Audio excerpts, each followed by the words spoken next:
Hi, ninth grade. Looking at section 9.1, like I said, your book has a perfectly valid method for simplifying these radicals, but I have a different method. It comes with a story. It's called the square root jail. So you can see in your book that example 1 just breaks the square root of 108 into a perfect square and something else. But sometimes it's not always easy to tell exactly what perfect square goes in there, so you can break this up by dividing. I know that 108 is the same thing as 2 times 54. And I could do 108 divided by 2 to get the 54 there. 2 can't break up anymore, so I'm going to do 54. Well, that is 9 and 6. And I'm going to keep breaking this up like a factor tree, so we get the prime factorization.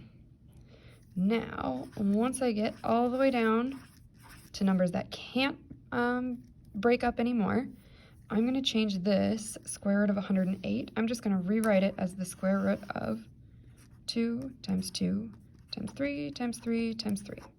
I just took these numbers and rearranged them, because I know that 2 times 2 times 3 times 3 times 3 is the same thing as 108. Now comes the square root jail part. Any numbers that are underneath the radical, we pretend they're in jail, and they're going to break out of jail. But in order to break out of jail, you need to work with an identical twin. So you've got an identical twin, one makes it out, one dies. Over here, a 3 and a 3, they can work together, identical twins, one makes it out, one dies. This 3 over here, he doesn't have an identical twin left, he can't break out of jail, he's got to stay in jail. So the final answer here is there's a 2 on the outside, a 3 on the outside. This is all multiplication, so that becomes a 6 on the outside. And still in jail is a 3. We could do the same thing even when there are variables. So I'm going to break the 9 into 3 times 3, and I'm going to break this x to the third into x times x times x. So I'm going to rewrite the square root of 9x to the third as the square root of 3 times 3.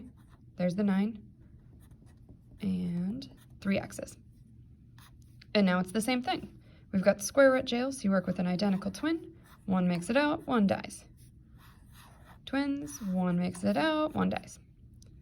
So we've got 3x on the outside, x on the inside. And just like square root jail, we could also use cube root jail. The only difference here is this little 3, and I'll show you how that changes it in just a sec. So if we want to break up 128, I could start with 2 times 64. And 64, I know that's 8 times 8. I could keep going down in 2s, that's totally fine. 8 is 2 times 4, which is 2 times 2. 2 and 4, 2 and 2. And now I'm taking only the very bottom of the tree, but I also have this negative. That negative is a negative 1. So I've got a cube root. I've got a negative 1, 1, 2, 3, 4, 7, 7 2's. So cube root jail is a little bit different than square root jail, but it's only different because now you need identical triplets to break out of jail. So all 3 are going to work together. One of them makes it out, but this time 2 of them die. I've got 3 together, 1 makes it out, 2 of them die. So that means I have a 2 times 2 on the outside, and still in jail, I've got a negative 2. Same thing over here. It works even if you have variables. I'm going to break the 125 up. Let's see, it ends in 5, so I know I can divide by 5. And when I do 125 divided by 5, I get 25. 25 is also 5 and 5. Convenient. So I'm going to rewrite this guy as 5 times 5 times 5, and 7 x's. I've got cube root jail, so it's identical triplets. 1 makes it out, 2 are done. Identical triplets, 1's out, 2 are done. Identical triplets, 1's out, 2 are done.